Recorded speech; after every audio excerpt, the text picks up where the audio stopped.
Então, sejam muito bem-vindos a mais uma aula da LAPSE. Essa aula hoje está diferente, é em parceria com o professor Alexandre e as pesquisadoras Lorena e Dina. Hoje a gente vai falar de um tema muito importante, muito diferente, muito inovador. Eu me chamo Natália, sou diretora de eventos da LAPSES, a primeira liga acadêmica vinculada à UNO Barreiro, Liga de Psicologia, Subjetividades e Sociedade.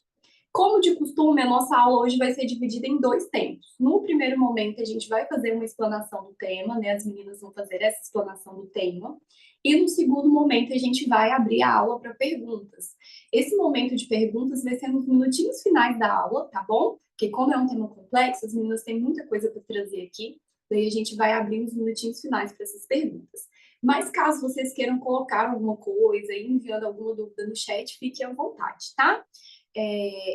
A gravação da aula ela vai ser disponibilizada posteriormente no nosso canal do YouTube. Aproveito para fazer o convite para vocês para assistirem outras aulas que a gente já tem disponível lá e também para acompanhar a gente nas redes sociais. Lá nas nossas redes sociais, a gente sempre está compartilhando as aulas que a gente organiza aqui. Essa é uma primeira aula em parceria, né, com o professor Alexandre Campos, mas a gente está com um projeto bem legal aí de criar um mini curso voltado aí para os psicofármacos, então eu creio que a gente vai ter um spoiler do que pode acontecer aí futuramente, tá? Agora apresentando as nossas pré-leitoras hoje, teremos a Dina, que cursa o sétimo período de psicologia na UNA Moraes, é diretora de extensão da Liga de Psicologia LAPSIC da UNA, é pesquisadora do projeto Prociência. A Lorena cursa o oitavo período da UNA Sete Lagoas e também faz parte desse projeto Prociência. O projeto ele fala sobre a exploração da eficiência potencial da terapia assistida por psilocibina para tratamento do transtorno depressivo maior. Meninas, Gina e Lorena, o espaço é de vocês, fiquem à vontade, sejam muito bem-vindas. Bom dia, muito obrigada, viu? Bom dia, pessoal. Bom dia. Eu vou dar o início, então. Nós preparamos hoje a apresentação com dois temas principais. Bom dia, Dina. Desculpa o atraso. Desculpa, Natália, mas não posso. Desculpa, vou tomar a palavra. Vocês me conhecem, sabem como eu sou, né? Bom dia, Natália. Não sei se Laisla está aqui. Rapidinho, por favor, tá? Vou tomar a palavra muito rapidinho. Primeiro, desejar a vocês boa apresentação. Agradecer às duas pesquisadoras, Lorena e Dina, que desde março, né, desse ano estão firmes aí no projeto de pesquisa. Agradecer a Natália, a Laisla e a toda a LAPSE Barreiro, né, pelo acolhimento da proposta. A proposta era levar essa aula para o encerramento da UC de Processos Psicopatológicos e Contemporaneidade. E aí eu sugeri às pesquisadoras que trouxessem isso para a aula, sugeri a Laisa e a Natália, e Laisa aceitaram, então eu quero agradecer, muito obrigado. Então, boa apresentação para vocês, e é isso, é um tema contemporâneo que eu acho que conversa demais com a UC e conversa também com perspectivas futuras aí da própria LAPSE. Então, boa apresentação, desculpa ter chegado um pouquinho atrasado, tomar a palavra, mas eu acho que eu não poderia deixar de... Não poderia, não é que eu não acho. Eu não poderia deixar de fazer esses agradecimentos. Então, muito obrigado. Bom trabalho. Você podia me dar vontade.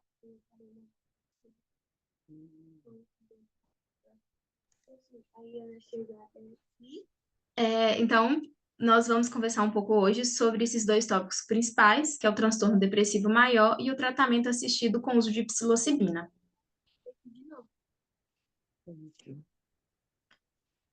O termo depressão é conhecido por todos, vulgarmente dito depressão, né? Mas é utilizado com frequência para se referir a diversos transtornos hoje listados no DSM-5. Entre eles, o transtorno depressivo devido a outra condição com medicação, o transtorno disfórico pré-menstrual, o transtorno depressivo persistente, e nós fizemos um recorte e trabalharemos com o transtorno depressivo maior. Passa a tela, por gentileza. A escolha por trazer esse recorte com transtorno depressivo maior é que esse transtorno representa a condição clássica desse grupo de transtornos. Ele é caracterizado por episódios distintos de pelo menos 2 semanas de duração, envolvendo alterações nítidas no afeto, na cognição e em funções neurovegetativas. Funções neurovegetativas são funções do sistema nervoso autônomo, envolvendo também remissões interepisódicas. Pode passar, Dina. No DSM-5, são listados alguns sintomas para fins diagnósticos.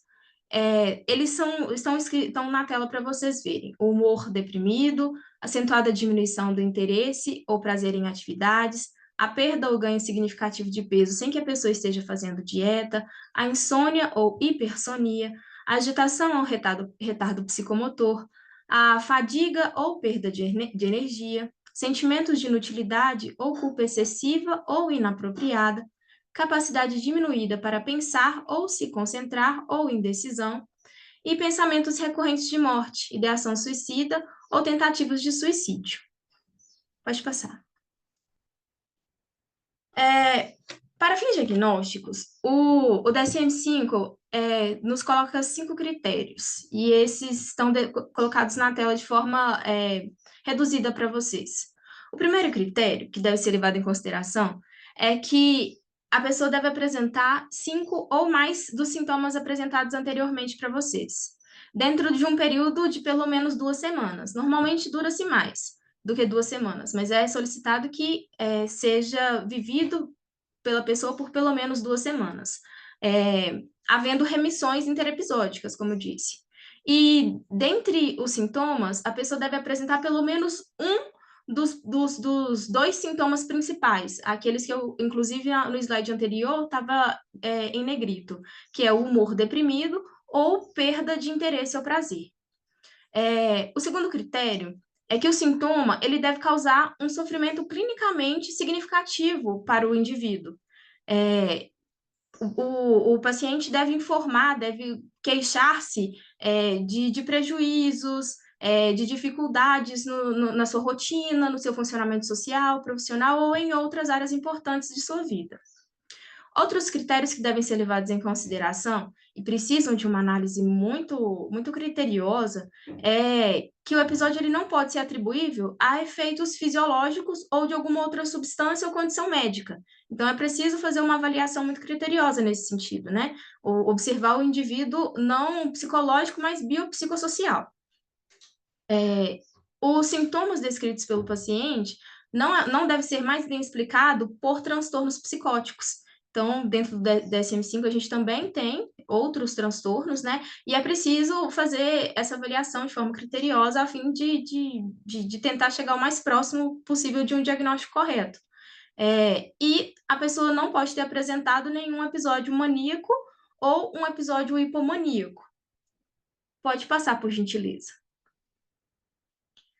Em relação aos números, e trazendo na motivação, né, do estudo que a gente está trazendo, é que a depressão afeta mais de 300 milhões de pessoas no mundo. E representa 4,4% da população do planeta. Eu ouvi um áudio aberto, é alguém querendo dizer alguma coisa? Eu vou continuar. Eu creio que não era ninguém querendo falar, não. Acho que a pessoa ligou sem querer, aí eu já mutei. Ok. Obrigada, Natália. E não é diferente aqui no Brasil. Inclusive, no Brasil, o percentual é ainda mais elevado. Aqui no Brasil, essa taxa é de 5,8% da população. É a maior taxa da América Latina. Tanto no nível mundial quanto nacional, as mulheres são as mais afetadas, representando 5,1% da população, enquanto os homens, 3,6%. Cerca de 800 mil pessoas morrem por suicídio a cada ano. E essa é a segunda principal causa de morte entre pessoas de 15 a 29 anos. De acordo com o DSM-5, O transtorno depressivo aumenta em 17 vezes a chance de um indivíduo cometer o suicídio. E menos de 10% das pessoas que têm depressão no mundo buscam os tratamentos necessários.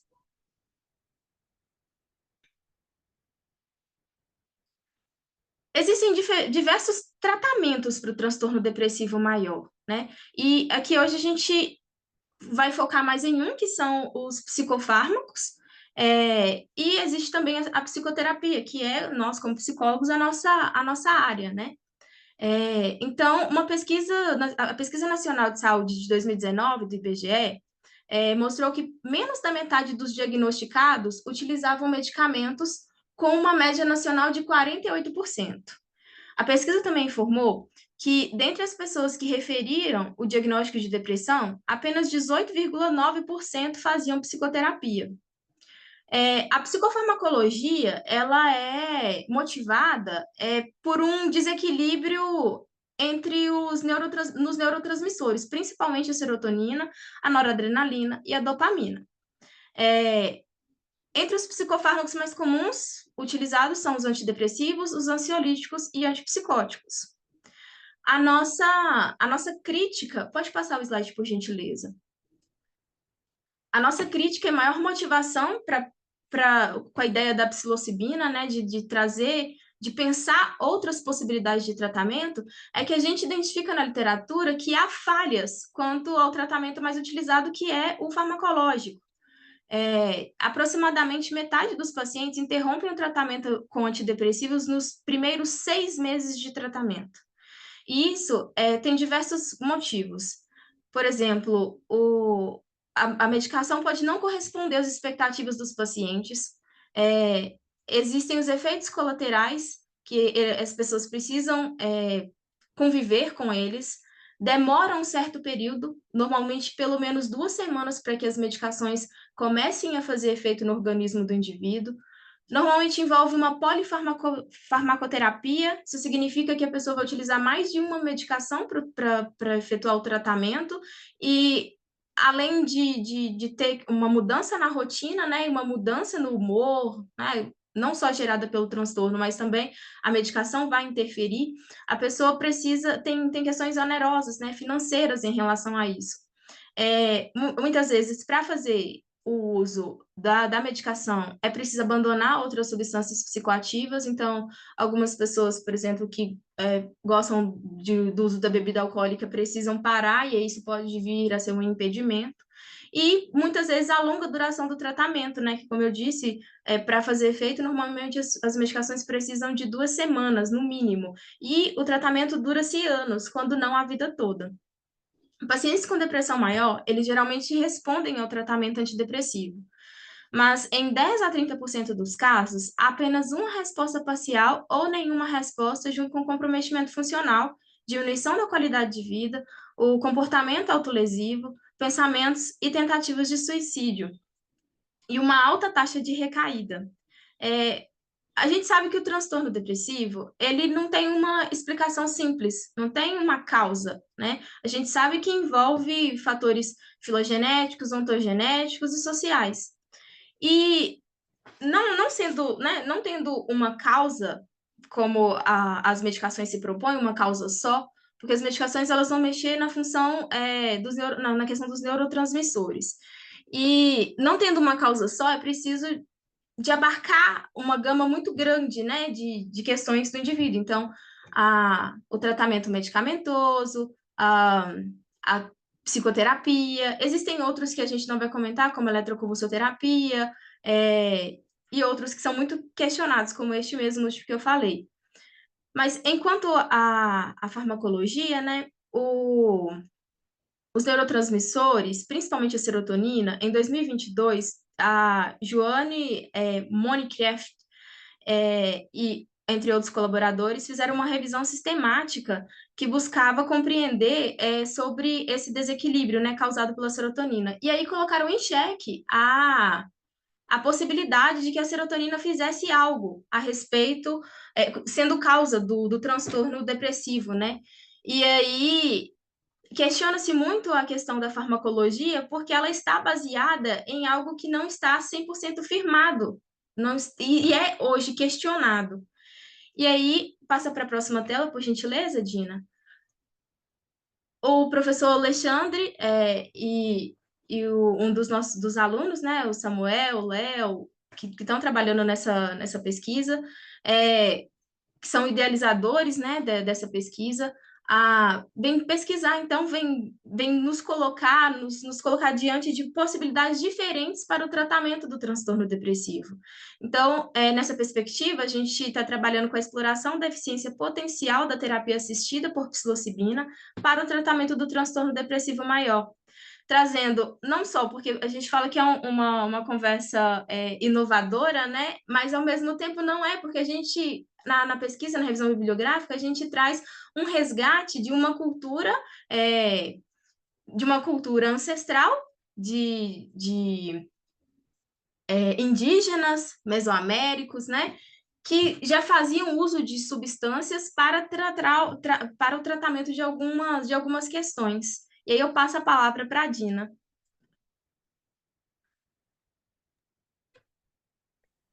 Bom dia, pessoal. Então, eu vou falar um pouquinho sobre o tratamento assistindo com o uso da psilocibina, né?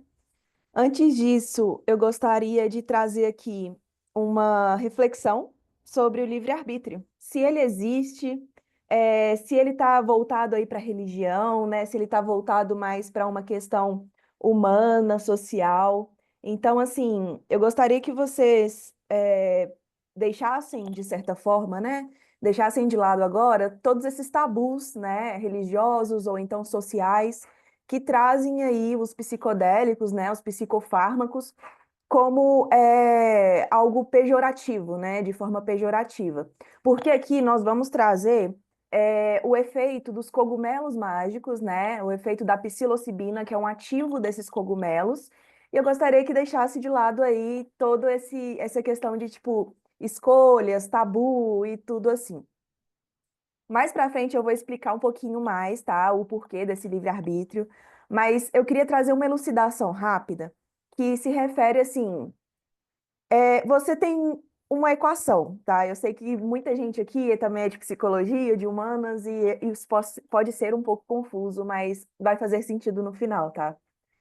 Se x mais y é igual a zero, considerando que x e y são números pares, qual que é o valor de x e qual que é o valor de y, né?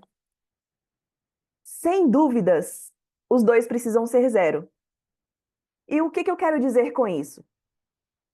Quando você tem um padrão na sua mente, como se fosse essa equação, né, de x mais y igual a zero, quando esse padrão existe, o resultado será sempre o mesmo, tá? E o x e o y dentro da sua mente será também sempre o mesmo, ou seja, os dois sempre serão zero. Com isso, você não há uma alteração nessa equação, não há uma alteração nessa fórmula, sabe? E é aqui que a psilocibina entra, tá? Essa fórmula é como se fosse o DMN, que é a rede neural de modo padrão, tá? Então, a gente traz essa equação dentro do nosso cérebro como uma rede neural de modo padrão. E o que é a rede neural de modo padrão? É como se você trilhasse, né, de forma simples assim, é como se você trilhasse o mesmo caminho várias vezes, sabe? Você, por exemplo, vai à padaria, então você segue aquele caminho até a padaria, o mesmo sempre. Existem outros, mas você está tão acostumado a seguir aquele caminho, aquele padrão, que você faz ele várias e várias e várias vezes. Então, existem outras formas de trazer essa equação, né, e outros resultados, infinitos resultados para essa equação. Mas você vai sempre escolher x mais y é igual a zero, sabe? E, assim, alguns pesquisadores... Mentiroso. É mais mentiroso. Eu vou ver, se estava eu, o Reinaldo e a Cean, ou foi a Claudete, ou foi a Consuelo. Um dia que a gente estiver tudo reunido, eu vou falar isso. Gente, fofoca no meio Eu vou aqui da... Maria, Pode, obrigado. vocês. Maria, tá aberto seu microfone, Maria.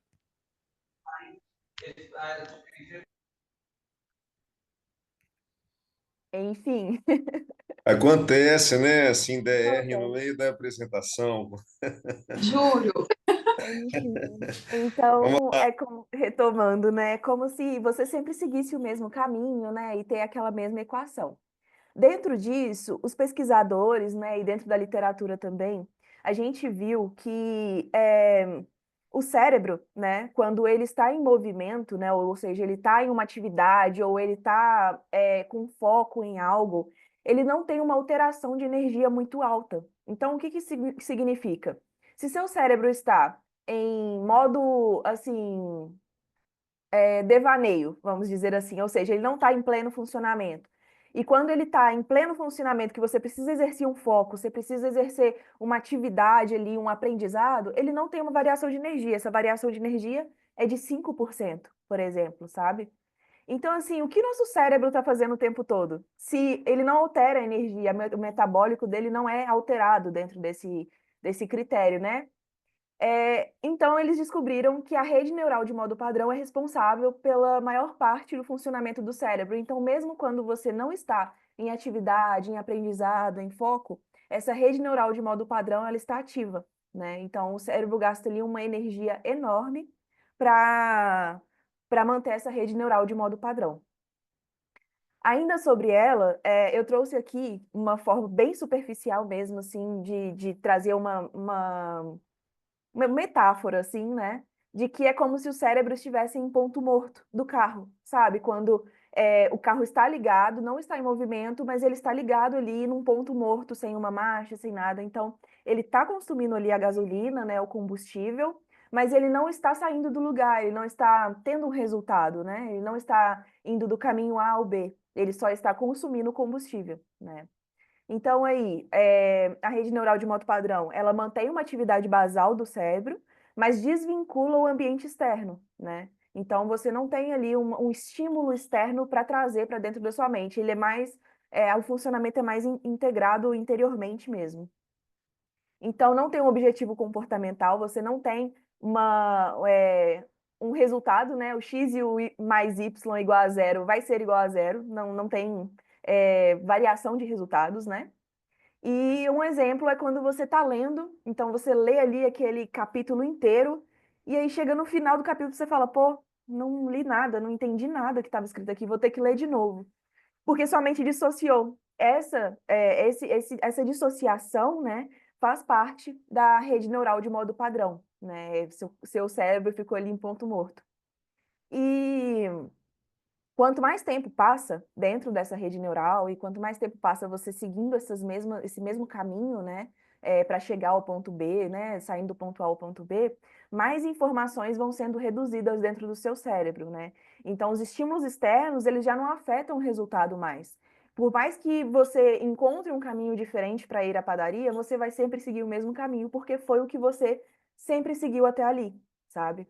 Então, o sujeito acaba adquirindo um distanciamento da realidade. Então, os estímulos externos, né, a mudança, a outra perspectiva já não fazem sentido para aquele sujeito, porque ele está ali dentro dessa rede neural de modo padrão, seguindo sempre a mesma equação, o mesmo caminho, né, deixando o carro dele ali sempre em ponto morto. Então, nesse contexto, né, x e y é sempre igual a zero. Não tem como mudar x e y, não tem como mudar o resultado dentro da rede neural de modo padrão. Não há outra alternativa e se torna basicamente impossível a alteração do resultado ou do sinal de soma ou de qualquer parte enorme da equação, sabe? Essa equação eu trago, pessoal, como uma elucidação mesmo, tá? É mais um exemplo para vocês seguirem um pouquinho aqui do raciocínio. Claro que a rede neural de modo padrão ela é um pouco mais aprofundada, mas assim, a gente não tem um tempo muito grande, né? Então eu quis trazer aqui como uma forma explicativa, né? De trazer aí também a elucidação para todo mundo. E há, no final, né, uma rigidez predominante dentro do cérebro desse sujeito, dentro dessa rede neural de modo padrão desse sujeito. Então, repetem-se pensamentos, ideias, ações, o sujeito se torna intransigente, né? E essa rede neural de modo padrão, ela não está associada diretamente com a depressão ou com os transtornos psicológicos, né? Mas ela pode ser facilitador, né? Ela pode aumentar ali aquele transtorno, já que, por exemplo, uma pessoa com depressão, por exemplo, ela tende a ter a mesma rotina, ela tende a ficar, por exemplo, muitas pessoas ficam acamadas, né? Ficam ali mexendo no celular, por exemplo, por horas e horas, ou fazendo uma mesma coisa por horas. Então, assim, essa rede neural de modo padrão, ela está muito, muito ligada a isso, tá? Mas ela não é um fator predominante ativamente dentro desses transtornos, tá? Mas ela ajuda a que eles piorem, vamos dizer assim, né? Que eles se tornem mais frequentes, né? E tudo. Então, mas assim, né? Aí você se pergunta, pô, mas a rede neural de modo padrão me faz fazer sempre a mesma coisa? Por que que então que ela é boa? Por que que a gente tem ela, né? Qual que é o ponto positivo dessa rede neural de modo padrão? Então, eu trouxe aqui um pouco, né, da Rachel. Os efeitos da rede neural de modo padrão, né, incluem divagação mental, que é essa dissociação que eu já pontuei anteriormente, e ela traz também, pessoal, a lembrança de experiências passadas, sabe? Então, quando você tem aquele devaneio ali de, quando eu era criança, sabe? Que chega na sua mente, assim, sem você solicitar aquilo, né? Essa rede neural de modo padrão, ela está influenciando isso. Então, traz também pensamento sobre o estado mental de outras pessoas. Com isso, ela traz a empatia, né? De você entender o outro, de você se colocar no lugar do outro, de você entender ali o que se passou, né, na vida do outro, quando alguém traz também um caso, né, alguma coisa que aconteceu ali, você consegue ter empatia com aquilo. Então, a rede neural ela está muito ligada a isso. E a visualização do futuro também. Então, o que eu vou fazer amanhã, o que eu vou falar com a minha família, o que eu vou falar com meus amigos, como vai ser tal festa. Então, a rede neural ela está muito ligada a isso também, tá? E o processamento da linguagem. Então, assim, eu estou falando aqui com vocês e esse processamento da minha linguagem, né, o português, né, a didática, tudo isso, ela é realizada, né, em grande parte, claro, pela rede neural de modo padrão. Então, a linguagem, né, falada ou pensada, ela está muito ligada à rede neural. Então, a rede neural ela é muito importante para o nosso cérebro, apesar de ser um comportamento preguiçoso do nosso cérebro, né? Que é um comportamento ali que ele não quer gastar tanta energia, ele não modifica tanto a energia que ele traz dentro das atividades que ele desempenha na rede neural. A Lorena trouxe um pouco, né, do transtorno depressivo maior. Eu repus aqui um pouquinho como um resultado, né? Então, assim, a rede neural de modo padrão, ela é uma equação, né? Como se o cérebro tivesse uma equação. E o transtorno depressivo maior é o resultado dessa equação, sabe? É como se fosse ali o resultado zero, né? Dessa equação. Não diretamente, como eu disse, tá? Não é responsável diretamente, mas ela incentiva que o resultado seja sempre o mesmo, seja sempre zero, tá? Então, a gente faz a depressão aí como como se fosse o resultado zero da nossa equação de metáfora aí. Dentro dessa perspectiva da depressão, né, e a diversidade de contextos aí apresentados pela Lorena, há uma investigação, né, da possibilidade de tratamento que conecta a atuação clínica e os efeitos neurológicos provocados por uma substância. Com isso, a gente quer trazer aqui, pessoal, não só um novo, né, tratamento, um novo efeito, ou algo que vai revolucionar, não é isso. O que a gente quer trazer aqui é trazer, elucidar, né, todos, de que às vezes, como a Lorena apontou muito bem, que o fármaco, talvez ele não esteja, o fármaco, né, químico ali, talvez ele não esteja mais tendo resultados ótimos, sabe? A gente precisa questionar isso. Então, assim, ele é baseado em uma pontuação literária e tudo, mas assim, talvez não seja efetivo, sabe? Esteja sendo um pouco mais paliativo nesse sentido, assim. Não temos bons resultados, então, assim, 25 a 35% das pessoas que são tratadas com fármacos atualmente, só elas têm um resultado positivo. Então, todas essas outras pessoas, dentro desses 100%, né, eles não têm resultados efetivos. Muitas pessoas abandonam o tratamento, sabe? Então, assim, a gente precisa reformular isso, a gente precisa entender outras formas de trazer outros fármacos ou outras substâncias para dentro desse processo de tratamento do transtorno depressivo maior, né? E com isso, o nosso grupo, né, nós estamos trabalhando aí desde abril nesse projeto, e a gente entendeu, assim, em conjunto, que a psilocibina, né, que é uma substância trazida aí do cogumelo mágico, né, muito conhecido também pelas culturas mesoamericanas e tudo, ela ela se transforma em psilocina, eu vou falar um pouquinho mais disso à frente, mas ela é um composto, uma substância que pode ajudar, né, no transtorno depressivo maior. Isso já é utilizado lá fora em terapias assistidas, tá, pessoal? Então aqui a gente está falando totalmente científico, com base bibliográfica, nós não estamos incentivando o consumo, nós estamos falando cientificamente mesmo, acho que é interessante deixar isso bem claro aí para todos vocês.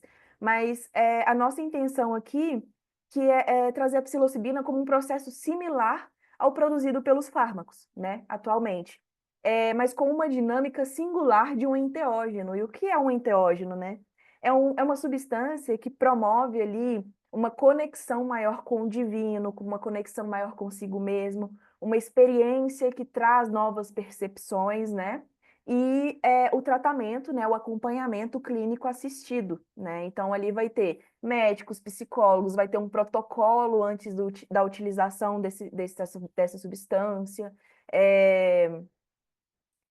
E os estudos recentes, né, indicam que a psilocibina pode ser eficaz aí no tratamento da depressão, porque ela reorganiza as redes neurais, né, e melhora a flexibilidade cognitiva, né. Então aí, nesse estudo, né, DAOS, eles observaram maior integração entre redes cerebrais e redução dos sintomas depressivos em pacientes tratados com psilocibina. Destacaram também aumentos, né, na flexibilidade neural e cognitiva, ou seja, tem uma atuação direta com a rede neural de modo padrão, então aquele sujeito, ele consegue traçar um caminho diferente até a padaria, ele consegue tirar o carro do ponto morto e entender que existem várias marchas naquele carro, né? E que ele consegue chegar a vários lugares, que o resultado, pessoal, às vezes não é zero, às vezes x e y podem ter outro valor, né? Ou podem ser negativos ou positivos, ou o sinal de soma, por exemplo, pode ser multiplicado, dividido, né? Então a gente tem essa alteração nessa estrutura da equação, nessa rede neural de modo padrão também, a psilocibina ela pode atuar dessa forma, tá? E a gente entendeu que requer, né, uma investigação para esclarecer aí os mecanismos terapêuticos dessa substância. Então, trazendo um pouquinho, né, da psilocibina, a psilocibina, ela é o estímulo externo, né? Quando a gente não, né? Quando o paciente, o sujeito, né, ele está ali dentro de um processo depressivo e ele está com essa rede neural de modo padrão muito estabelecida, ele não consegue receber estímulos externos, né? Que foi o que eu pontuei anteriormente. Então, aquela equação ali, ela sempre é a mesma, o resultado é sempre zero. E ele também se torna resistente, né, a esses estímulos externos. Então, ele não consegue entender que existem outros caminhos. A psilocibina ela vai agir trazendo esse estímulo externo de forma muito ágil dentro do cérebro, né? Então, ela vai atuar aí de uma forma mais ágil no cérebro desse sujeito. Então, aqui eu trago um pouquinho, né, da história da psilocibina, né, então, do cogumelo mágico, para ser mais exato. Então, os povos indígenas aí, mesoamericanos, né, ali mexicanos, entre a América Central, já usavam a psilocibina em rituais religiosos para cura. Geralmente, essa substância era usada para cura. Então, como se fossem xamãs, né, indígenas ali, que traziam esse cogumelo para tratar, por exemplo, de doenças, né, dali da aldeia. Às vezes também, tipo assim, às vezes as pessoas perdiam filhos e aí traziam essa experiência com a psilocibina para ressignificar essa perda, esse luto. Então, sempre foi muito utilizado ali naquela área, tá? Então, os mazatecas, né, eles traziam ali a psilocibina, como era chamada de carne dos deuses, né? Então, eles traziam a psilocibina realmente como uma substância enteógena, que é o contato com a divindade, né? O contato com o interior, né? E representando um meio aí de conectar com a divindade e promover a evolução espiritual daquele sujeito, tá? E isso evidencia uma tradição milenar, né, de uso terapêutico da psilocibina para tratamento de enfermidades. Então, a gente tem aí uma substância que é utilizada milenarmente, né, desde os tempos aí milenares passados, e que a gente está trazendo hoje para a atualidade, de forma contemporânea, né, para o tratamento de um transtorno que é o maior do mundo, que é o transtorno depressivo maior. Então, com o uso da psilocibina, né, há uma dissolução da rede neural, de modo padrão, né? Então, a psilocibina, ela atua aí nesse desmembramento da equação, certo? E essa dissolução do eu, né? A rede neural, de modo padrão, ela está muito envolvida com o ego, pessoal. Então, assim, ela traz aí, por exemplo, o que eu vou fazer amanhã, o que eu vou falar amanhã, o que eu vou como eu vou me vestir na festa. E a psilocibina, ela traz essa dissolução do eu, entendeu? Então, ela traz ali, por exemplo, não tem mais como eu vou me comportar na festa, mas sim como eu vou estar, como eu vou ser, como, né, esse sentimento ali de pertencer, né, de fazer parte de tudo aquilo. E é a dissolução do eu, né? O aumento do fluxo de informações vindas de fora, então ela é um estímulo externo. Então, o sujeito ele se torna mais perceptivo, né? Então, ele entende melhor o que está acontecendo ali, tem uma perspectiva maior sobre a rede neural, o caminho já não é mais o mesmo, né? E ele tende, né, a dar significados a esses fluxos. Então, por mais que ele não vá para a padaria, né, por mais que ele não deixe o carro em ponto morto ali, ele começa a entender o porquê de ir por outros caminhos. Então, ele vai, por exemplo, para a padaria, por outro caminho que talvez tenha uma loja, né? Isso aqui, é claro que é um exemplo muito sutil, tá, pessoal? É só para elucidar mesmo, mas assim, é como se ele quisesse ir por outro caminho, por ter outro motivo para ir para outro caminho, sabe? Ele ressignifica aquele caminho. Então, a psilocibina traz muito isso, tá? Com formas que antes ele não percebia, como está aí escrito no slide. Com o uso da psilocibina, nós temos um aumento da entropia cerebral. Então, a atividade cerebral ela é aumentada, né?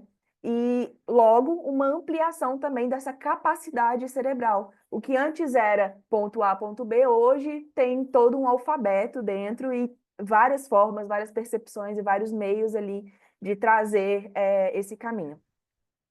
Então, tem também a tendência a desorganizar o que antes era do mesmo trajeto, né? Como eu disse, e no momento em que essa rede é rompida, né?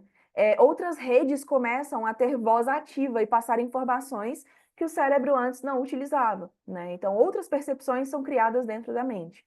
E a psilocibina, ela auxilia na criação de novas conexões neurais. Então, aquilo que o sujeito não percebia antes, agora ele percebe, né? Então, tem um remanejamento ali da estrutura neural desse sujeito. Além de ser uma molécula também que se liga aos captores de serotonina. Então, a molécula da psilocibina, ela consegue se passar, né, por uma molécula de serotonina. Então, é como se ela fosse uma serotonina, então ela ativa, né, os captores ali de serotonina do cérebro, fazendo com que seja uma imitação da serotonina, né? Isso aí traz uma felicidade, né, um sentimento bom para o indivíduo. Aqui a gente tem um pouquinho, né, da fase molecular da psilocibina. Então, dentro do quadrado vermelho, a gente pode notar que a psilocibina, a psilocina e a serotonina têm uma base muito parecida, assim, igual, né, para ser mais exata. Então, dentro do cogumelo, nós temos a psilocibina, que é extraída. Essa psilocibina dentro do nosso corpo, né? Quando ingerida pelo sujeito, quando tratada de forma de terapia assistida, ela é transformada pelo próprio corpo em psilocina, que é o composto ativo, tá? Dentro dessa substância, o composto ativo que vai fazer o efeito ali da serotonina, vai trazer essa nova percepção, vai trazer essa entropia cerebral, né? E ela também é bem parecida com a serotonina. Por isso que elas fazem, né? Elas, elas se ligam aí aos captores da serotonina, porque a base dela é bem igualzinha ali, que é esse NH, né, dentro do quadrado vermelho. E o que a gente entendeu como resultados, né? O que a gente traz aí como resultados dentro dessa perspectiva da psilocibina? Nós lemos assim muitos artigos, né? O grupo tem aí 9 pesquisadores, tem o professor Alexandre também. Então, assim, nós lemos muitos artigos, muitos livros também, trouxemos contextos literários dentro da nossa pesquisa. E a gente entendeu que alguns resultados eram extremamente positivos, né? Então, um desses resultados, como eu trago aqui, é o resultado que foi de um estudo do DOS em 2021. Ele trouxe, eu vou explicar um pouquinho mais desse estudo. Ele trouxe aqui um gráfico, rapidinho, tá? Então, ele aplicou nessa primeira etapa, esse 8 weeks aqui. Não sei se vocês estão conseguindo visualizar o mouse. Dá Estão para sim. ver, sim, Dina. Tá sim, Tá. Dina, dá para ver, tá tranquilo. Então, nós estamos aqui na semana, né, a 8ª semana anterior. Então, aqui foi aplicado um teste depressivo, né, que chama avaliação de depressão de Hamilton, né? E esse teste mostrou que de 0 a 40, que são os níveis de depressão dentro desse teste, algumas pessoas, por exemplo, estavam entre 30 e 35, 25 e 30, 20 e 25, né? Então, cada linha dessa é uma pessoa que fez parte desse teste, tá, pessoal? Então, assim, aqui nós temos a escala do nível depressivo desse sujeito e aqui o passar do tempo, né, que foi aplicado esses testes. Então, vamos lá. Nesse primeiro momento, nas 8ª semanas anteriores, eles fizeram uma aplicação desse teste de depressão e demonstrou que muitas pessoas realmente tinham depressão. No mínimo aqui, entre 15 e 20, no nível, né, do teste. Fizeram o mesmo teste, aplicaram 3 semanas anteriores, então de 8 a 3, 5 semanas após, fizeram novamente o teste para entender se tinha algum grau de modificação ali entre as semanas, né? Se ia mudar alguma coisa. Algumas pessoas tiveram até uma subida aqui, ó. Então, algumas pessoas ficaram até mais depressivas depois dessas semanas, né? Com isso, eles fizeram a aplicação nessa baseline aqui, que é o time, né? Nesse tempo que fizeram a aplicação da psilocibina, né? Nesses pacientes. Então, esses pacientes que antes vinham até aqui mantendo uma certa continuidade, né, na depressão, quando aplicada a psilocibina, uma semana depois, a gente vê aqui uma incrível queda, né? Uma semana depois da aplicação da psilocibina, teve uma queda expressiva dentro desse gráfico aqui, desses pacientes, quando aplicado novamente o teste de depressão de Hamilton, né, que foi a base ali do estudo deles. Então, na primeira semana após o teste, nós notamos aqui uma queda bem significativa dos níveis, né, de depressão desses sujeitos, alguns chegando até entre 0 e 5, que antes, por exemplo, estava em 25, sabe? Então é algo muito expressivo e com uma finalidade assim, uma semana depois. Então não é um resultado que demora a acontecer. E também não é algo extremamente passageiro.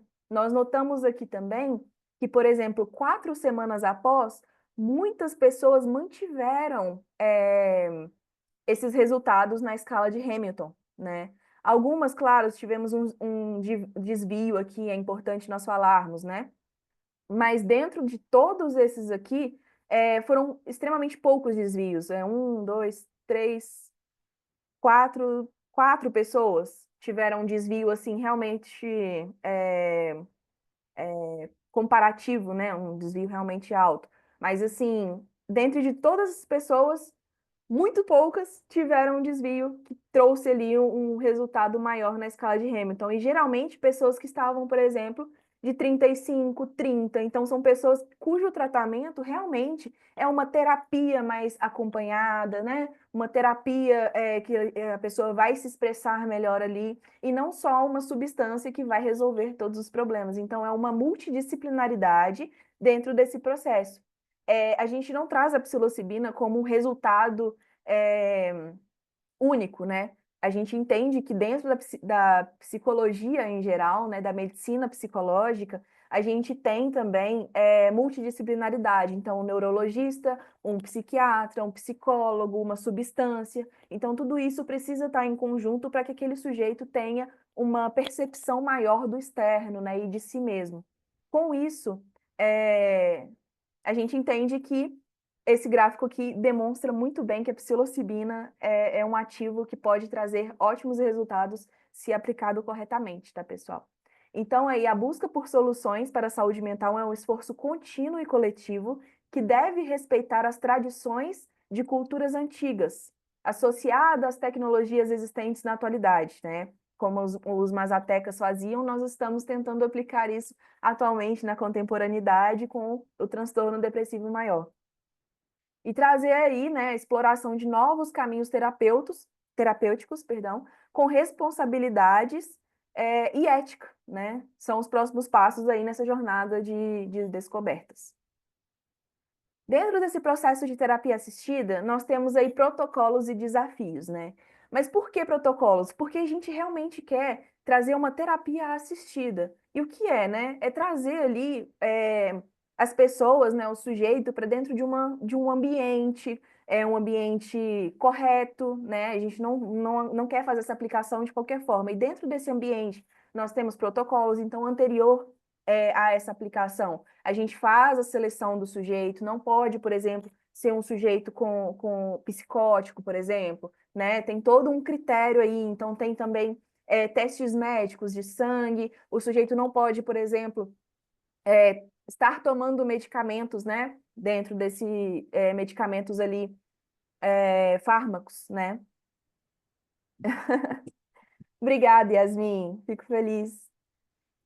E aí a gente tem dentro desse protocolo de desafio a triagem e o recrutamento, né, desses participantes. Então, não é qualquer pessoa que pode fazer parte dessa terapia, né? Então, a gente tem a seleção, a triagem, o recrutamento.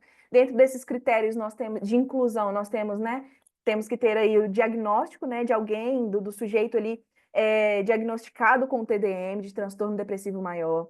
Temos que ter uma pontuação mínima de 16 na avaliação de depressão de Hamilton, né? Temos também, né, que o sujeito precisa estar disposto a participar do estudo, né? De forma ética, claro, mas de todas as etapas. Então, a gente precisa aí de um sujeito que esteja realmente engajado no nosso projeto.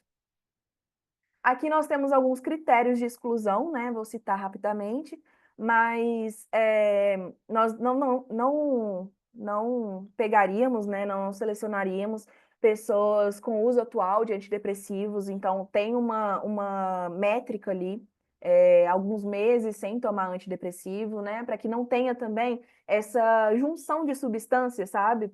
Porque ainda, pessoal, é um estudo, né? Então a gente precisa avaliar a psilocibina integralmente, né? Então, assim, não é interessante que ela esteja associada a outras substâncias. Afinal, a gente está estudando a psilocibina como um fármaco ali, como uma substância, né, enteógena própria para depressão, né? A gente está tentando trazer apenas a psilocibina e não a associação dela com outras substâncias. Então, a gente também não gostaria, né, dentro desse protocolo que foi utilizado também por DOS, né, DOS e DAOS em 2021 e 2023, dentro desse protocolo também não pode ter uso substancial de ketamina ou outros psicodélicos, né, clássicos aí, e dentro dos últimos 6 meses ou mais de 10 vezes na vida, né? Então, a gente traz isso também. Condições médicas significativas, né, histórico pessoal, familiar de transtornos psicóticos ou bipolares, a gente também não seriam pessoas, né, sujeitos ali que a gente incluiria dentro do projeto. Transtornos com uso de álcool, né, e outras drogas em grau moderado ou severo no último ano nós também não trazemos, né? O DAOS e o DOS também não trouxeram dentro dessa literatura, né, desse projeto deles, essa pesquisa. Contraindicações padrões para ressonância magnética funcional. Para mulheres, estar grávida, né, ou amamentando, isso aí é bem específico, é vamos dizer assim, é bem óbvio, né? Não trazemos aí porque a gente entende que há outro ser ali vinculado a esse processo, vinculado a essa terapia. Então, nós não praticamos, né? Não praticaríamos com grávidas ou amamentando. Históricos de transtorno de personalidade, né? Como foi falado ali anteriormente, psicóticos ou bipolares, tentativas de suicídio graves ou contraindicações, né, para uso de SSRIs, né? Ou escitalopram, por exemplo, né? E foram adotados aqui critérios rigorosos de exclusão para a segurança dos pacientes e a precisão dos resultados, né? Claramente, né, além da autorização do paciente ali, do sujeito estar dentro do nosso processo, engajado ali, né, fazer parte de todo esse processo dessa pesquisa, a gente também procuraria uma aprovação ética, tá? E o consentimento informado desse sujeito. Um dos desafios que a gente enfrenta atualmente, né, dentro desse ambiente aí da pesquisa, é o proibicionismo, né, e o movimento proibicionista. O movimento proibicionista, ele vem ali crescendo desde 1960, né, que é aquela época dos hippies e tudo, onde as pessoas tinham um maior consumo de drogas psicodélicas, né, e de outros psicodélicos, outras drogas dentro dessa cultura que era da época, né, 1960 ali. E com isso, o mundo, em geral, começou a, a proibir, né, algumas substâncias, né? Por exemplo, a psilocibina. Ela foi proibida pela Anvisa também, ela é proibida atualmente para consumo recreativo, né? Mas o cogumelo contendo a psilocibina, ele é comercializado normalmente, tá? Então, a substância psilocibina, hoje, ela é proibida dentro do nosso país, né, do Brasil. Mas o cogumelo, né, que contém a psilocibina é comercializado normalmente e ele pode ser utilizado de forma recreativa, como é por muitas pessoas, tá, pessoal? Então, aí, esse movimento teve início nos Estados Unidos, ainda no primeiro quarto do século XX, né, esse movimento proibicionista, junto à crescente institucionalização de políticas globais apoiadas por ideias higienistas, né, de pureza moral, de valores conservadores. Então, colocaram aí muito tabu em cima desses psicodélicos, e com isso, né, com esse tabu, essa certa resistência ao próprio nome, né, de cogumelos mágicos, às vezes também, pessoal, de outras substâncias, né, enteógenas, aí eu vou citar algumas THC, CBD, né, que são substâncias provindas aí da maconha, né, da cannabis. Então, assim, tudo isso foi muito trazido como tabu, né, para a nossa sociedade. No início da nossa apresentação, eu quis pontuar com vocês para vocês deixarem de lado, né, um pouquinho toda essa questão religiosa, né, de tabus também sociais e tudo, justamente porque muitas pessoas entendem os psicodélicos como como uma pureza moral, né? Assim, traz os psicodélicos como algo muito quase ofensor, né? Ofensivo, assim, dentro desse processo. E não é o que a gente está trazendo aqui, nós estamos trazendo ciência, né, pessoal? Então, assim, ciência, religião, ou ciência e sociedade, às vezes tem uma certa contrapartida aí, e dentro desses nossos estudos nós entendemos que a psilocibina, ela é sim um componente que pode ajudar aí, né, uma substância que pode ajudar aí o TDM, transtorno depressivo maior. E também, né, esse proibicionismo consiste em um projeto político-econômico, né, que constitui o que é lícito e o que é ilícito, sustentando uma narrativa reducionista, né, que fomenta uma guerra marcada por atravessamentos de raça, classe e gênero. Então, aí a gente traz também um contexto social do porquê, né? Algumas substâncias são mais aceitas que outras, né? Então, por exemplo, a maconha, né? O THC, o CBD ali, a cannabis, ela era muito utilizada por pessoas negras, né? De periferia. Quando ela foi trazida pelo Brasil, ela foi trazida, por exemplo, da Jamaica, que é um país altamente da raça negra. Então, tipo assim, teve muita questão de atravessamento de raça, muita questão de tabus ali, né, de preconceitos. Então, hoje a gente tenta tirar esse tabu, sabe? Mostrar que, às vezes, uma substância que é proibida, né, que foi proibida, na verdade, ela é, às vezes, utilizada farmacologicamente, de forma, de terapia assistida, dentro de um processo, de protocolos e tudo, ela pode ser utilizada para o bem, né? Ela pode ser utilizada para ajudar as pessoas, para ajudar o sujeito e tratar, às vezes, transtornos que estão em alta na nossa sociedade, que às vezes o fármaco, né, os fármacos atuais não estão dando conta. Sobre a psilocibina ainda, né? Nós temos aqui um gráfico. Esse gráfico aqui demonstra várias drogas, né, psicodélicas, assim, às vezes, mas diversas drogas que às vezes também estão liberadas, né, são lícitas na nossa sociedade. E também aqui nesse nível aqui, né, a gente tem o grau de vício, né, de ali da pessoa ficar viciada naquela droga. Nós vemos aqui claramente, né, que a maior taxa de vício é pelo álcool, tá? Então, assim, nesse gráfico aqui demonstra muito bem que quase 80, né, que é o nível do gráfico que é de álcool. Temos, em segundo lugar, heroína, temos também, né, crack, cocaína, enfim. Temos aqui muitas, muitas, muitas drogas.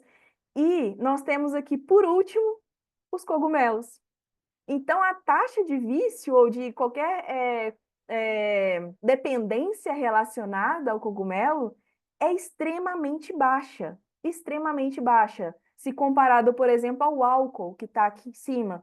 Então, dentro de todas essas substâncias, o cogumelo, né, que é o extrato ali que traz o extrato da psilocibina, é o que menos viciaria, né? Não tem dentro dele um composto viciante, até porque ele não ativa a dopamina do cérebro, né? Como o álcool, por exemplo, faz e outras drogas. O que ele faz mesmo é a ativação da serotonina, e mesmo assim, essa ativação da serotonina, ela é gradual e contínua, então ela não tem uma queda expressiva que traz aquela bad, né? Que eles dizem aquela bad, assim, dentro desse processo. Então, ela é gradual, contínua e se mantém até que tem uma decaída realmente mais tranquila. Não há picos, né, dentro dessa formativa dela.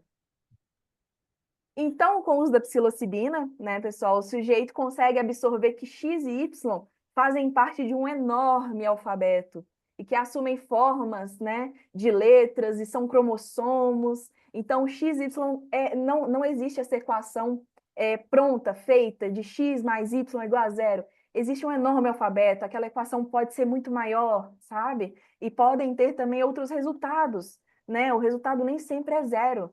Então, o sinal de soma, por exemplo, ele é apenas mais um sinal dentre muitos outros que utilizamos na matemática do dia a dia.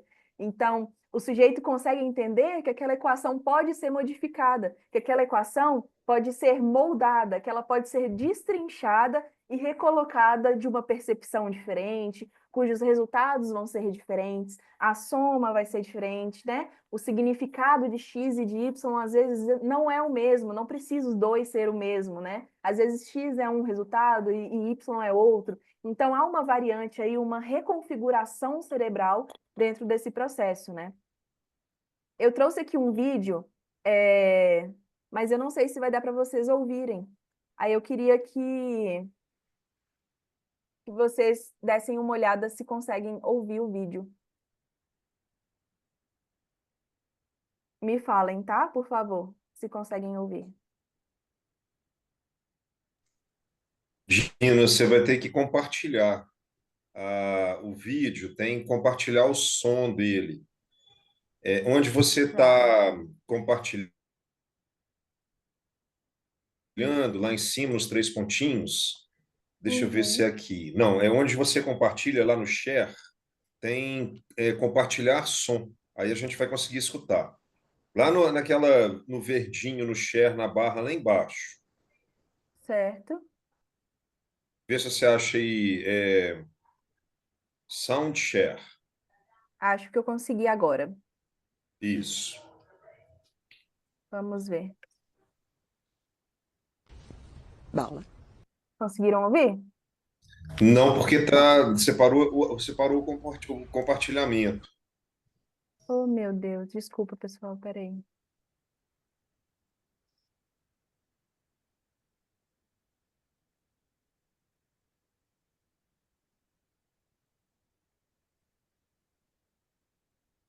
Ah, entendi. Agora vai, ó.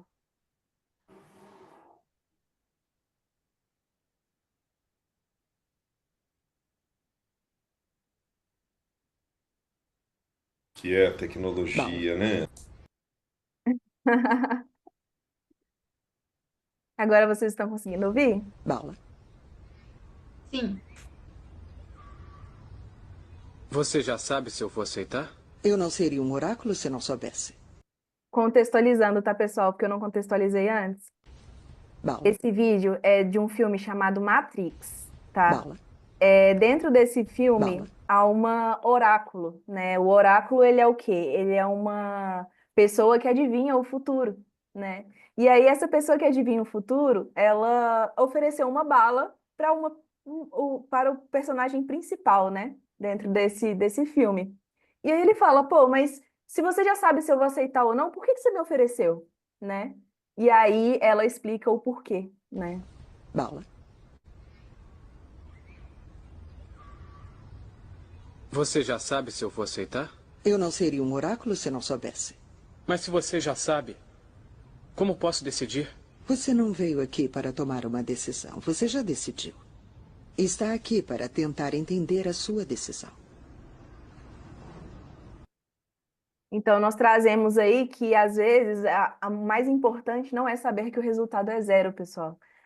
O mais importante é entender a sua equação, é entender o porquê do seu processo ser sempre o mesmo, o porquê de que você toma aquela decisão sempre, por que que aquele resultado é sempre zero, né? Então, a gente traz aí com a psilocibina uma reformulação dessa equação, desse processo. Então, por mais que você saiba, né, futuramente que o resultado vai ser zero, você precisa entender o porquê, né, dele estar ali sempre sendo zero, o porquê daquela depressão sempre estar fixa, né? De você não conseguir alterar ali o seu caminho até a padaria, não tirar seu carro do ponto morto, né? Ter a rede neural de modo padrão, estar sempre ativa, né? No seu cérebro ali, de certa forma, ativa. Então, assim, entender o porquê da situação é muito mais importante do que escolher. Então, no início eu trouxe aí um pouquinho do livre-arbítrio, né? Então, assim, às vezes, o livre-arbítrio não importa. Não importa o que você vai escolher. Não importa se você pode escolher. O que importa é o porquê da sua escolha. É o que você vai decidir ali diariamente dentro da sua rotina, né? É modificar a sua equação de acordo com a sua perspectiva. E a psilocibina, ela traz muito isso. Ela traz uma repercepção, não sei se essa palavra existe, tá, pessoal? Mas é uma nova percepção ali dentro desse processo de TDM, né? Ela traz ali novos caminhos, ela traz o porquê de novos caminhos, a entropia cerebral, né? De novas conexões neurais. Então, ela amplia ali a percepção do sujeito. Nós temos aqui o nosso grupo, né? Então, nós temos aí a exploração da eficiência potencial da terapia assistida por psilocibina para tratamento do transtorno depressivo maior. Como eu disse anteriormente, nós iniciamos esse projeto em abril, né? Vamos finalizar ele agora em dezembro, estamos terminando a escrita direitinho. O nosso orientador foi o professor Alexandre Rocha.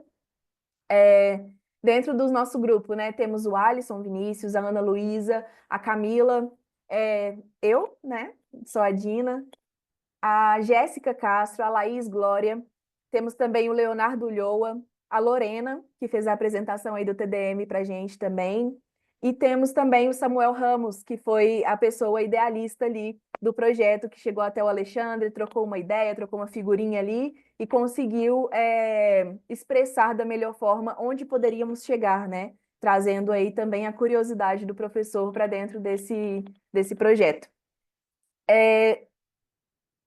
Eu agradeço, tá, a participação de vocês, eu agradeço também, vou abrir aqui também para perguntas, né? Tanto eu quanto a Lorena podemos responder aí o que vocês tiverem, caso vocês tenham alguma pergunta aí para fazer para a gente, e agradecer. Gente, que maravilhosa! Agora eu entendi por que que o Alexandre fala desse projeto com tanto amor. Vocês são maravilhosos, essa pesquisa está incrível. Quando a gente vê com uma dúvida logo em seguida na apresentação, vocês já acessam essa dúvida, apresentação assim, fantástica. Não tem nem o que falar, assim, maravilhoso. Eu anotei umas 4 Obrigada. folhas aqui, anotei muitas folhas, e o Alexandre realmente tem razão de falar com tanto amor desse projeto. Eu arrepiei, Alexandre, maravilhoso. Eu brinco que a gente se apegou ao projeto, sabe? Então, às vezes, assim, a gente, igual o Alexandre outro dia brincou comigo, né? Que eu chamei o cogumelo de cogu, já dei apelido pro cogumelo. Então, assim, já me apeguei emocionalmente ao projeto, né? A gente traz aí essa paixão mesmo, tá, Natália? Então, talvez por isso você tenha sentido também junto com a gente aí essa emoção. Sim, e eu achei muito interessante todas as vertentes que vocês trouxeram. Vocês trazem ali a neurociência com uma excelência, e aí vocês trazem essa questão dos marcadores sociais, vocês trazem essa questão dessa eu não tenho uma palavra para isso, essa busca por contatos novamente com a ancestralidade, né, que é tão importante. E acho que uma coisa também que é relevante colocar é esses tratamentos alternativos são para quem, né? Para quem consegue pagar. E vocês trazem isso também desses marcadores, assim, fantástico, gente. Eu não sei nem o que falar, sem palavras. No chat aqui, só elogios, tá todo mundo muito encantado com tudo. Foi muito bom ouvir vocês, delicioso mesmo. Agora vamos abrir para as outras perguntas e colocações. Alexandre, eu ia te matar se eu não ia aguentar esperar até ano que vem por essa apresentação. E você, eu ia te bater, cara. Eu ia ter que te bater. Como? O Você errou da bater melhor bem. forma. Nossa, Ô, que Laisa, mas bater é uma apresentação. forma de afeto bem primitiva e eu recebo. Nossa, eu tô assim, extasiada, meu coração está assim, ó, acelerado, eu tô suando, assim, gente, eu tô emocionada. Eu tô mais do Que que bacana, arrepiada. Eu tô que sem bom. palavras. Que bacana. Deixa eu fazer um comentário que me chamou muita atenção mesmo. O Samuel está aqui também. E aí, Samuel, beleza? É um outro pesquisador, está aí Bom dia, com pessoal. a gente acompanhando. Lorena e Dina, Samuel são muito envolvidos mesmo. Samuel, como já foi dito, idealizou o projeto, me convidou para a gente começar a pensar, então são muito envolvidos mesmo. Mas eu quero chamar a atenção para o nível de paixão da Dina, viu, Dina? Porque você, durante a apresentação, falava assim, não, porque nós fizemos, nós... Quando você discutiu o protocolo, você não estava mais, parece que se referindo a uma leitura que nós fizemos. É como se a gente tivesse feito o protocolo, usado a substância, assim, aplicado a substância, né? Aí eu comentei com o Samuel e com a Lorena que é um nível de paixão maravilhoso e indica, assim, tesão para o passo 2, né? Quer dizer, vamos sair da revisão bibliográfica e vamos tentar fazer a pesquisa com os protocolos, aplicando os protocolos, fazendo algo que é de uma contextualização mais nacionalizada, assim, mais brasileira, mais aqui no Brasil tem acho que 2 lugares que pesquisam, né? Só a USP e o Instituto Faneros. Então vamos abrir essa frente aí também. Então sua paixão está jorrando assim, né? Bacana demais, Transbordando. transbordando. Só esses comentários que é apaixonante mesmo. Muito bem. Abertas a perguntas aí, Natália e Laisa? Sim, se alguém tiver alguma pergunta, por enquanto é só elogios aqui no chat. Alguém, gente, tem alguma pergunta? Olha, a gente vai querer mesmo. A Yasmin falou aqui no chat que a gente vai querer parte 2. Então, quando for essa implementação, gente, por favor, voltem para fazer mais uma aula para a gente, viu? Tem uma coisa muito importante que eu quero salientar, assim, e o grupo tem trabalhado nessa perspectiva mesmo, né, de levar para os lugares onde a gente tem sido convidados para ir, ou que a gente participa por conta do próprio projeto, né, do ProCiência. Então, o seminário, agora final de iniciação científica, essa ideia que as meninas deixaram bastante claras, né? Nós estamos aqui com uma perspectiva de produzir um conhecimento, produzir uma episteme, que seja, que faz parte de uma responsabilidade, um compromisso ético-político da psicologia, que é pensar alternativas para tratamentos, onde a eficácia desses tratamentos atuais, e que inclusive são atravessados por questões comerciais, elas não estão tão claras mais, né? Então, as meninas abordaram isso aqui muito bem. Então, não é um bando de malucos, né, assim, que ficam experimentando substâncias na cachoeira, não é isso que a gente está fazendo, né? A gente está, foram mais de 60 artigos lidos, né, mais de 15 traduzidos. Então, é uma perspectiva de produzir um conhecimento que, acho que a Natália falou muito bem, altera, inclusive, a relação de pensar o tratamento socialmente, que implica, inclusive, questões de custos, né?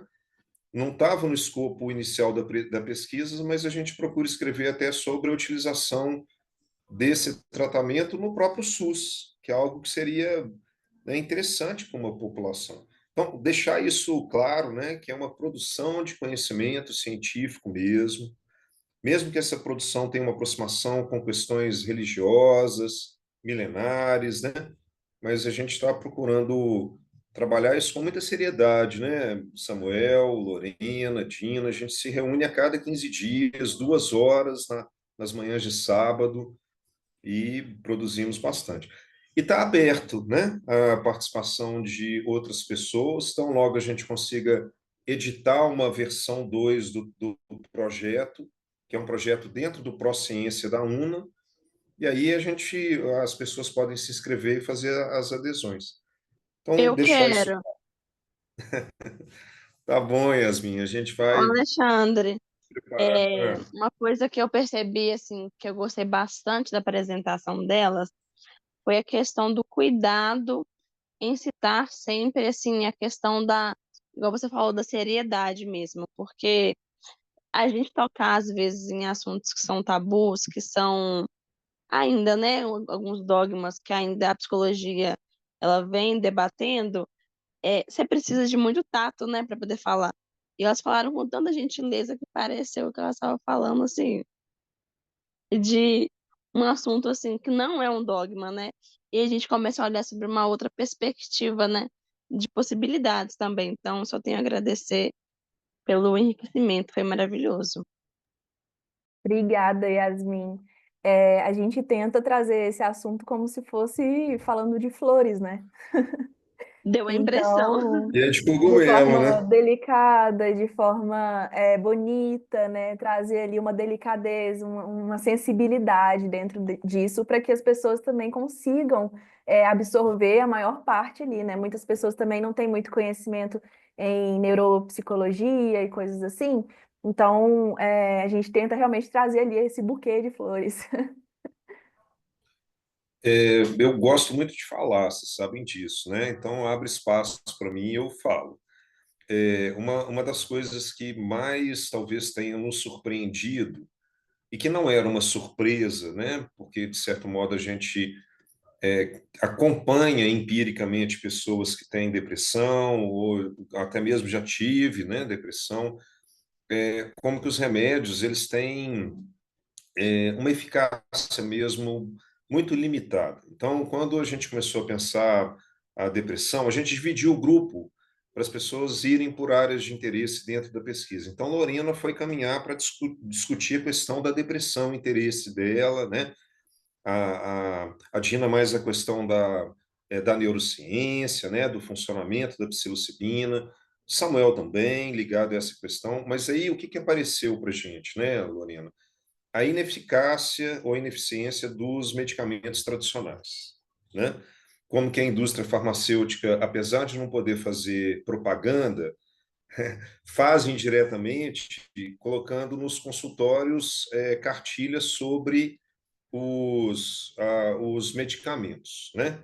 Isso faz parecer que eles são eficientes demais. E como a gente viu aqui, a partir da apresentação das meninas, isso não é tão eficaz assim, né? Então, isso é importante para a gente poder abrir um novo caminho de discussões, né? Pensar que tem de certo modo, uma ideologia farmacológica, uma ideologia de uso de medicamentos, quando eles não estão tão eficazes assim. Porque eles apostam num lugar que a Lorena falou, que é a ideia de que a depressão está só baseada na ausência ou excesso de neurotransmissores. E o que a pesquisa foi nos mostrando? Pode haver, sim, né, essa questão da neurotransmissão, mas há uma relação também com a neuroplasticidade, com a mudança cognitiva, né, com isso que a Dina chama da equação, né? As relações não é só... Porque o que acontece? Você dá o remédio, aí aquilo altera a química cerebral, mas às vezes não reorganiza a rede, não reorganiza novos caminhos. Aí o remédio sai, desorganiza de novo a química, e a rede que estava lá estabelecida volta a funcionar. Então, tem dois modos de pensar a depressão, né, meninas? Isso, né, isso, Samuel, que a gente tem entendido. Existe uma mudança que pode se processar cognitivamente, neuroplasticamente, e uma mudança também que é química. Então, isso não se divulga todo dia, né? Então, acho que a pesquisa tem nos mostrado isso, e tem sido, inclusive, grande aprendizado para mim, inclusive no próprio consultório. É isso, não vou falar mais nada. Alexandre. E um terceiro viés também é quando a gente estuda a ancestralidade disso, o ritual envolvido, né? E quando a gente pensa na terapia assistida, a gente também pensa, de certa forma, nesse ritual, né? De ter um psicólogo atuando, de estar ali junto da pessoa, auxiliando na associação livre, na catarse, né? Então, é químico, né? É biológico e também é esse coletivo, né? Isso aí, Perfeito, Lorena. Exatamente. Perfeita perfeito. colocação mesmo. O psicólogo, ele faz o papel do xamã, né, nesse sentido. É, que os ancestrais tinham as comunidades que iam utilizar essas substâncias e tinha sempre um xamã que era o guia, né, do ritual. E querendo ou não, assim, né, eu gosto de fazer essa alusão mesmo de que o psicólogo que é treinado para participar de uma terapia assistida por psicodélico, ele faz um papel de um xamã moderno, que é para poder guiar a experiência da pessoa. Então, não só questões neurológicas e psicológicas, mas de experiência também, né? Então, o objetivo é a gente chegar em uma experiência que ressignifique traumas, ressignifique experiências difíceis, ressignifique pensamentos recorrentes. Então, acho que é isso mesmo, pensar nesse sentido é perfeito, viu? Sem dúvida, perfeito mesmo. Ótima lembrança, porque xamã vem do siberiano sama, né? Aquele que sabe e aquele que acompanha, né? Então é muito legal, isso mesmo. Bom, tá vendo, galera, como é que o pessoal pesquisou mesmo, falam com propriedades, né? Quem quiser se juntar a nós, pode vir. Nós vamos pensar aí uma segunda etapa. Tem muitas coisas para a gente mexer dentro da instituição ainda, né? Mas a intenção é dar continuidade à pesquisa. E a escolha foi por alunos que estivessem em diversos períodos, para que a gente pudesse fazer isso também, né? Usar os mesmos pesquisadores da primeira etapa numa segunda etapa, alguns que estão no nono, décimo, talvez não continuem, mas que outros possam entrar também. Incrível. Gente, uma coisa que eu preciso ressaltar no final, quando cito todos os nomes de alunos, é que isso está sendo produzido por instituições privadas. Geralmente a gente vê uma pesquisa desse nível, né? A gente tende a ver só instituições federais, né? E que bacana que essa pesquisa está sendo constituída por alunos de instituições privadas, para quebrar também esses estigmas que tem com a gente, né? De que, né, vocês já sabem, não precisa citar. Então, maravilhoso, assim. Eu tô quase querendo participar desse negócio, só que eu tenho tanta coisa para me fazer que eu tô com medo, mas eu quero apoiar vocês de alguma forma. Não sei se eu conseguiria contribuir de alguma forma nesse negócio, porque já está muito bom, mas eu quero estar perto desse projeto de alguma forma. Incrível, assim. Estou encantada. Gente, eu acho que se ninguém tiver mais alguma dúvida, a gente pode encerrar com esse gostinho de quero mais, né? E prosseguir aí o sábado e processando todas as afetações dessa apresentação. Alguém mais tem alguma colocação? A gente realmente pode encerrar?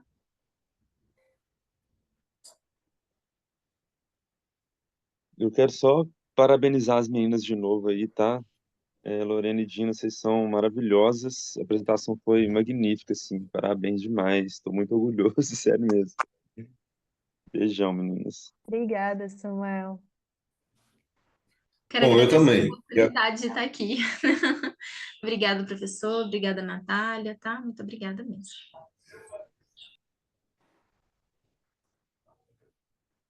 Bem, quero então parabenizar as duas, parabenizar o Samuel de novo, lembrar a importância dele nesse processo. Agradecer demais a Laisa, que puxou a responsabilidade aí para a Lápis, de não deixar passar. Laisa, obrigado mesmo. Obrigado, Natália, que de um dia para o outro, da noite para amanhã, resolveu a divulgação, fez peça, né? Então, quero agradecer a vocês, muito obrigado.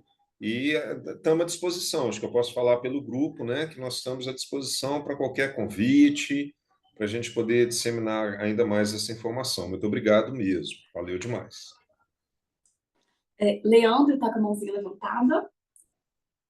Bom, eu também gostaria muito de agradecer aqui também em nome da Lápis, primeiro pela confiança aí do professor Alexandre, né, por querer estar nesse espaço conosco. Agradeço também aí as meninas, reforçando que a Lápis aqui ela está como esse canal que está levando essa informação, esse trabalho todo maravilhoso e grandioso dessas pesquisadoras aí com a orientação do Alexandre. Agradeço a Lais pela articulação. E a gente já está assim, gostaríamos já talvez de deixar um possível convite para uma aula presencial aí também pela Lápis com vocês no semestre que vem, talvez mais aberta, na UNA. E é isso, parabenizo. Também reforço a questão do Pró-Ciência, né, que eu acho que é um lugar muito importante dentro da universidade. Assim, sempre tem um momento que é disponibilizado as inscrições, são vários temas, então quem sentir vontade, interesse, que participe mesmo desse lugar de produção de conhecimento. Assim, eu fico muito obrigado mesmo, principalmente pela confiança de estar aqui conosco. Agradeço. Obrigado, Leandro. Valeu demais. A gente vai tirar uma foto? Bora, eu acho que Todas as precisa, né? abertas? Quem puder ligar a câmera aí, tá com a câmerazinha fechada. Quem quiser abrir, né, sua câmera. Isso. Olha que tem gente bonita que estava escondida, gente. Leandro, você consegue fazer um print aí do computador? Eu acho que eu não consigo pegar a tela toda. Porque eu acho que eu consigo aqui. Deixa eu tentar aqui. Deixa eu ver se eu vou saber. Vamos lá. Então, sorriso de pesquisadores. Ixi, mas espera aí, deixa eu ver o que eu tenho que fazer. Ah, já entendi, espera aí. Eu consegui tirar aqui também. Eu consegui também, porque pronto, ela ficou ótima. Muito bom, que ótimo. Gente, muito obrigado, valeu demais, viu? Tchau, tchau, pessoal. Muito obrigada, foi um prazer, viu?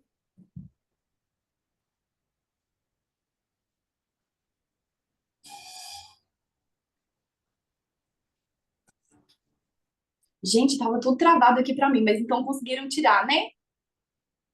Excelente. Compartilhem lá no nosso grupinho da aula de hoje, por favor, tá bom? Combinado.